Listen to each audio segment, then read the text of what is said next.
is also about adjusting our attitude. Usually we don't see anger as pain. Now I'm asking you to look at anger as pain. If somebody is angry with you, maybe your boss is angry with you, now trying to adjust your attitude, trying to see your boss as suffering from pain, the pain of anger.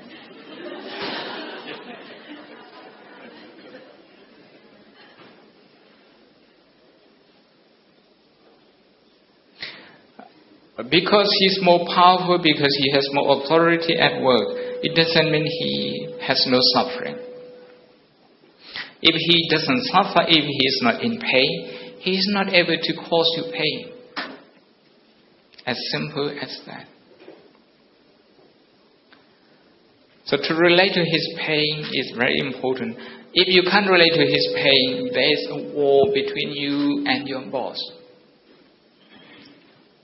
Both of you are talking to the wall. You're not talking to each other.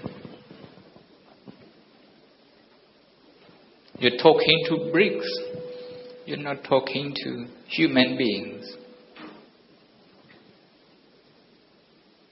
So it's important to try to find pain and relate to that pain. If somebody doesn't behave nice to you, and trying to relate to this person's pain, at first it's a little bit difficult, but it's not that difficult. It's not that difficult. It's one of the easiest things I have ever done. And I have seen people doing.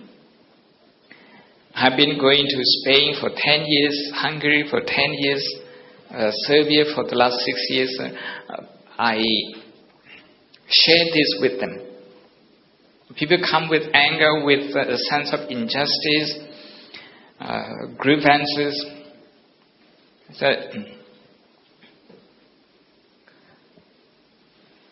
the person you're angry with is not even aware of your anger. You're angry about the person, but the person is on holiday somewhere. And you're torturing yourself. You're torturing yourself. So compassion is the best way to let go. If you make mistake, then you need to connect with your own pain. And to connect with this pain non-judgmentally, without adding good or bad value judgment. Just trying to be with the pain, not judging it, not describing it. I usually use the word stare at the pain, but don't describe it. Just to simply stare at the pain, be in touch with the pain.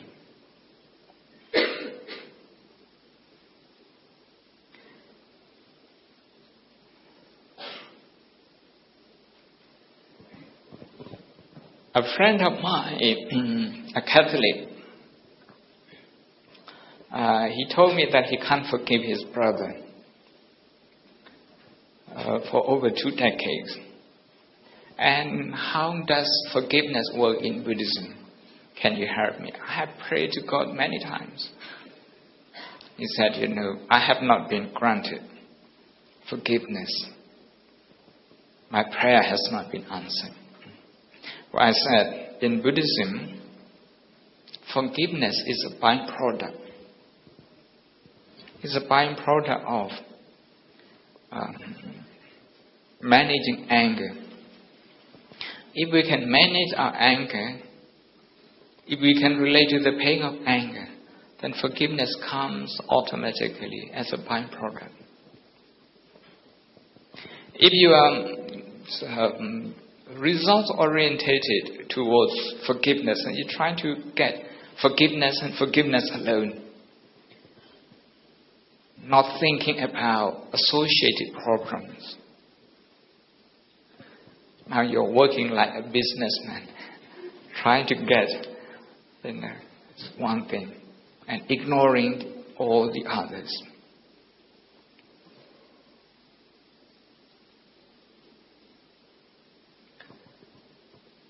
We are in pain in one way or another all the time. All the time.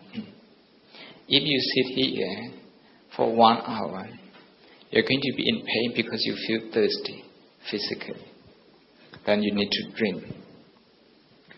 After you have had a drink, then you have to go to the loo.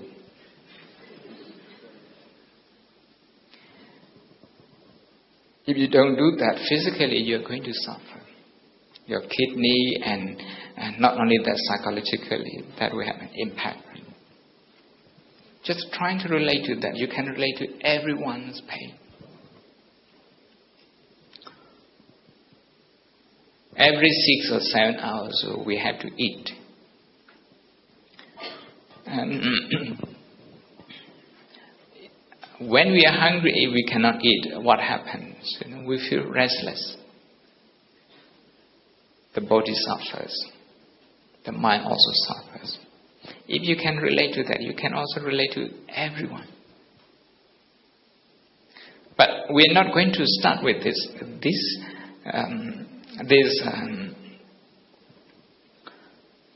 This kind of ordinary pain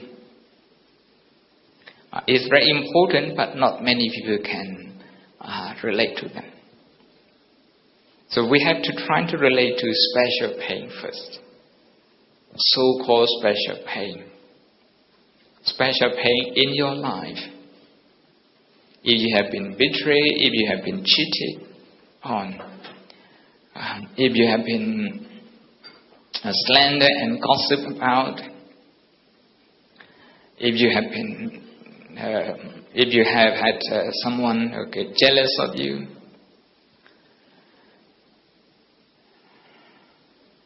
if you have someone trying to talk you down, for whatever reason, now it's time to try to connect with your pain first.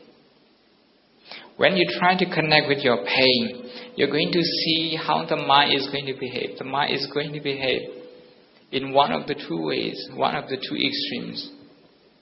Either to blame the person or to blame yourself.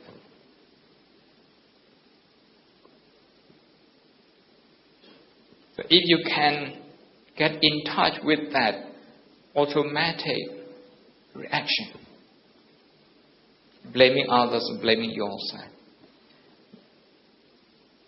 get in touch with that, recognize that, register that, let go, and return to breathing, trying to settle down, trying to calm yourself down, and then go back to the pain again.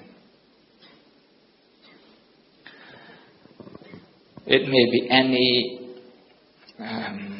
disappointment that you have experienced in your life. Trying to revisit the scenario, trying to visualize that, and trying to observe that pain, that emotion. It's almost digging up the old emotion. It's about revisiting the past. Also, it's about reconciling with the past. In Buddhist enlightenment, what we call enlightenment, we're not talking about European enlightenment of the 18th century. We're talking about the 2,600 years understanding of enlightenment. Enlightenment in Buddhism, the first one is you have to have reconciled with your past. Ube nivasa nusati.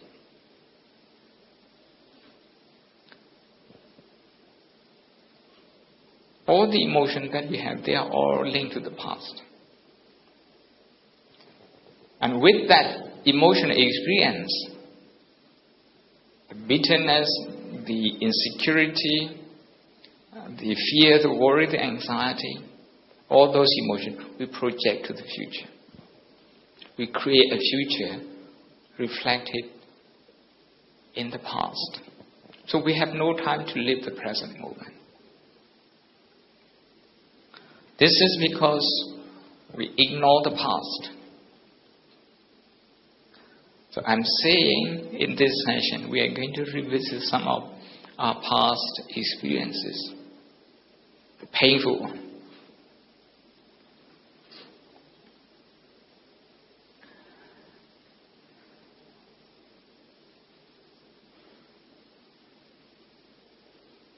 A couple from London were on holiday in Mallorca in Spain. And one day they came to a session with me like this. I asked them to try to relate to pain and to turn that pain, transform that pain into compassion. And they said, wow, in Mallorca, the taxi driver cheated us. It cost only 50 euro, and he pressed the button twice so it became 100. So we knew he cheated us 50 pounds, but we don't speak Spanish, so we just paid. And they're bitter about that. And they said, why should we do metta for this taxi driver? He's a cheat. Every time they think about that, they're bitter.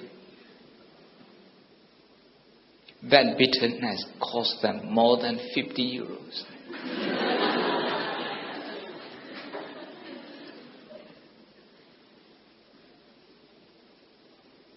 When I was a student, before we set up monastery in Oxford,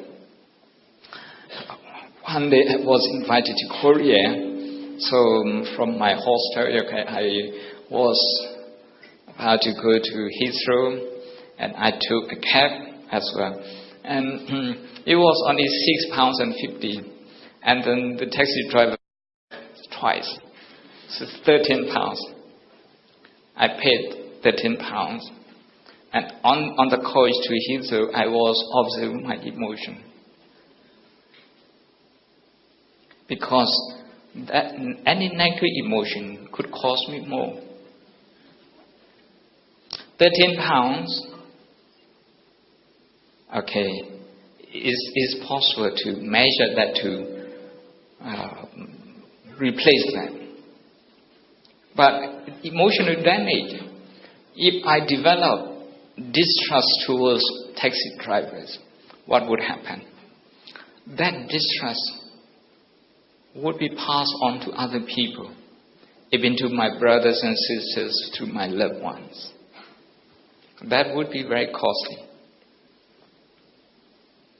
So the first thing I did was to try to connect with the pain of that taxi driver, that he has had to behave that way.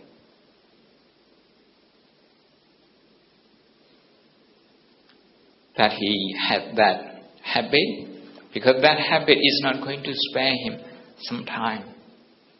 Now he has a Buddhist monk as a passenger. No, and I was in a rush, so I didn't have time to argue with him.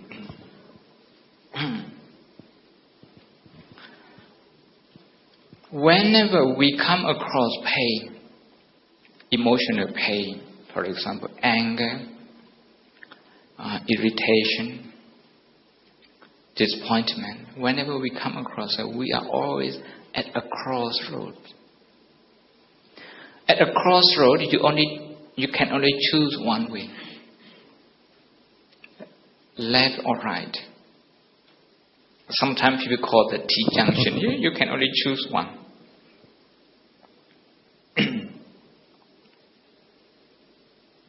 One is bitterness, negative emotion. The other is compassion. Anger, bitterness, all the negative emotions, they drain you. They drain you physically, psychologically. When you are angry, your mind is going to register only negative things in the world. You come into this room, you wouldn't see how much effort has gone into making this room available. You wouldn't see that. Maybe you're going to see, one little inconvenience, and your mind straight away enlarges that. It's a suffering creating habit, a habit that creates suffering.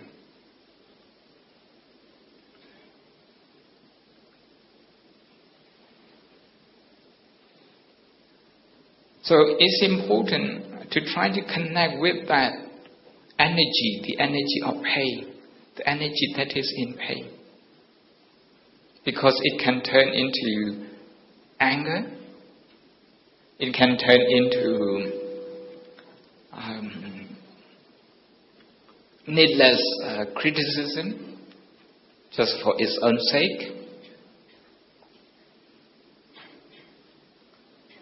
It can turn into anxiety, insecure feeling, worry, all the negative emotion.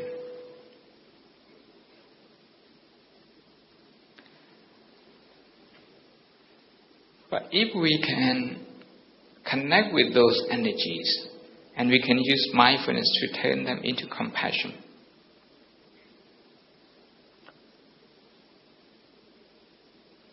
compassion is a positive energy. It's a positive energy. Today in the West, we have positive psychology. No, very recent. Very recent. Before that, until 2000, from around 60 to 2000, something like that, a professor from Harvard University did a literature review on the literature of psychology. He found that for every 21 books and articles, publication on negative psychology, there's only one positive. The ratio is 21 to 1. If you translate this to the way we live, okay, you are happy just for one day every 3 weeks.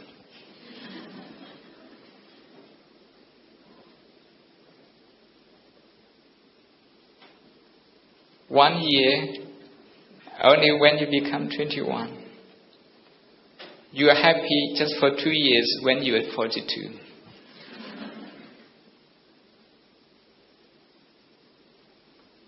So even psychology has problems. We are negative biased, and the reason we do that is we are not aware that we are at a crossroads. And we allow ourselves to be dragged to the negative side, to the downhill side. And we don't make any attempt to choose compassion. Compassion, look at the mother. The Buddha gives an example of the mother with only one child. The mother has all the patience in the world. These are the papers in my hand. If I throw them away, and my assistant would pick them up and give them back to me. I throw them again, they will pick them up and give them to me. More than 2 or 3 times, they won't do that anymore. They would run out of their patience. But the mother, is very patient. Look at how the child makes a mess at home. The mother is very patient. That love, that compassion is what the Buddha makes an example. Uses an example. Only in one child. That means when you're angry, your anger is the only one and only child at that moment. You have to give full attention to this. I mentioned earlier in psychology, education of attention. Skillful attention. When you pay attention, if you're not skillful, you're creating suffering for yourself, misery to yourself. You see somebody say, you have somebody saying something nasty to you at work, and you come home, you create more and more. You play that scenario again and again. You're not able to let go. Because the mind is not skillful. The mind doesn't have a skill. So compassion is a skill. But in Pali, skill is called kusala. Kuto in Burmese, kusala, skill. Happiness is a skill. Compassion is a skill. Letting go is a skill. To get angry, you don't really need any skill.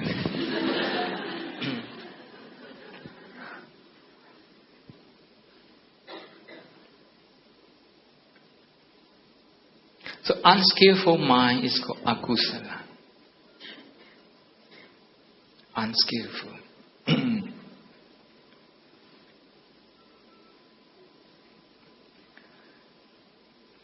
Sometimes I work with young children. I work with boys who play football. In England, they like football. Okay, when you lose a football match, how do you feel? Okay, trying to look into your mind and acknowledge that feeling.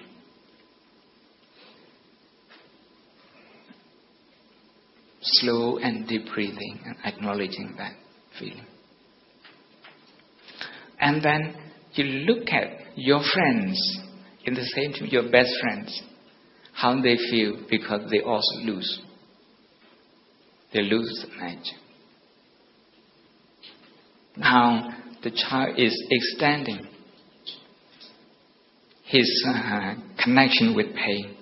Not just his own pain, but connecting the pain of his friend as well. And another friend, and another friend. Then look at a football match.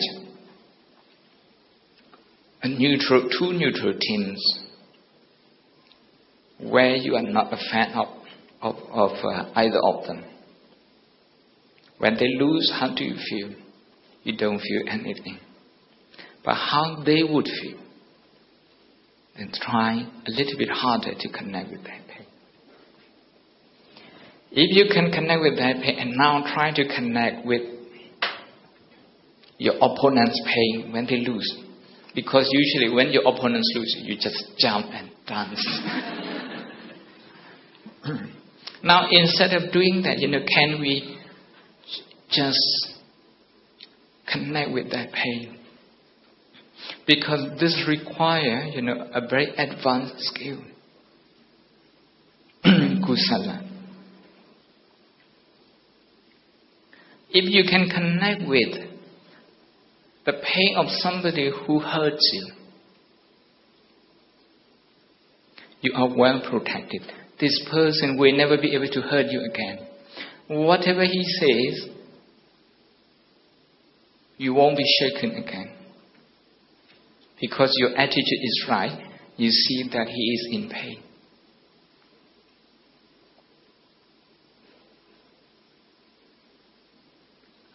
And this attitude is very important. You see,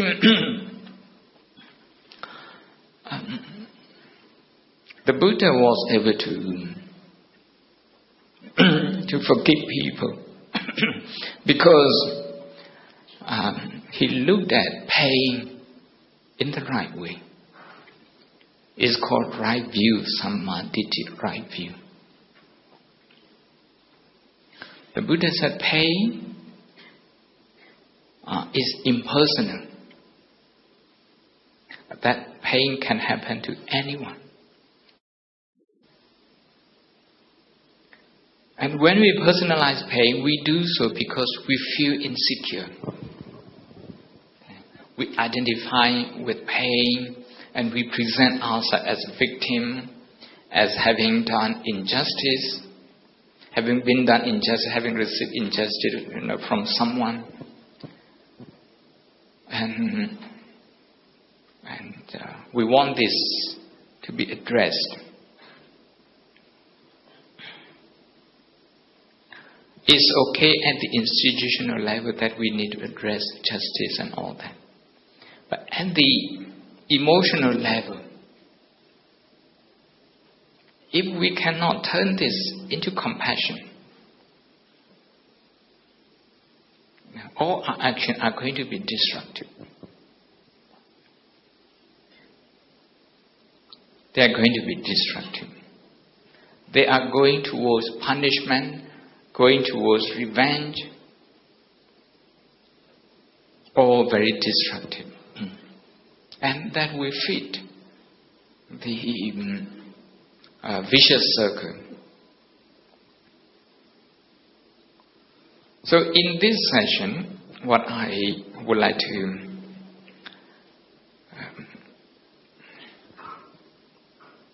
suggest that we are going to do is to try to connect with our pains, first our own pain.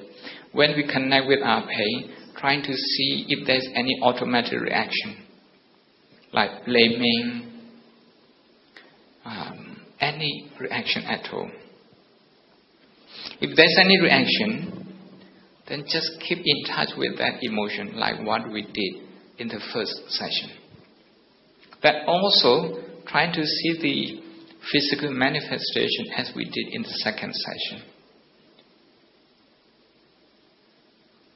Slow and deep breathing. And then go back to the pain again. Trying to connect with the pain.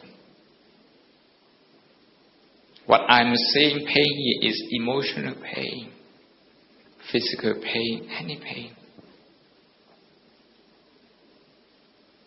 So first is your own pain. If you cannot connect with the pain in one situation, then trying to change another situation, trying to visualize another past experience and trying to connect with pain. The second one, trying to connect with the pain of your loved ones in the family, one by one. Trying to connect with their pain. You're going to see whether you can do that. If you can't do that, you're going to see why. Sometimes because of lack of practice, but sometimes because you have a certain attitude that is blocking you from connecting with the pain. So yourself is the first one. The second one is family members. The third one is your friends. Choose one or two friends trying to connect with that pain without judging. Without judging. Something that makes them suffer or unhappy, agitated, angry, restless, whatever. And the fourth one is your colleagues at work or in the society. And the last one, the person you don't like or the person who doesn't like you. Trying to connect with that person's pain. Remember, anyone who is angry is in pain. Who is jealous is in pain. Who feels insecure is in pain. Those are emotional pain. So if you look at them as pain as pain, you see pain as pain, you are having the right attitude, right view. And that's the basis for compassion. So once you are connected with that pain, with your own pain, Stay with that pain. Feel that pain. And in the end, tell yourself, may I be free from this pain. The same with your loved ones. After you have felt that pain, then may you be free from this pain. Simply wish them that. Up to number 5, the person you think doesn't like you or you don't like that person. Trying to connect with their pain and wish them to be free from that pain. 15 minutes.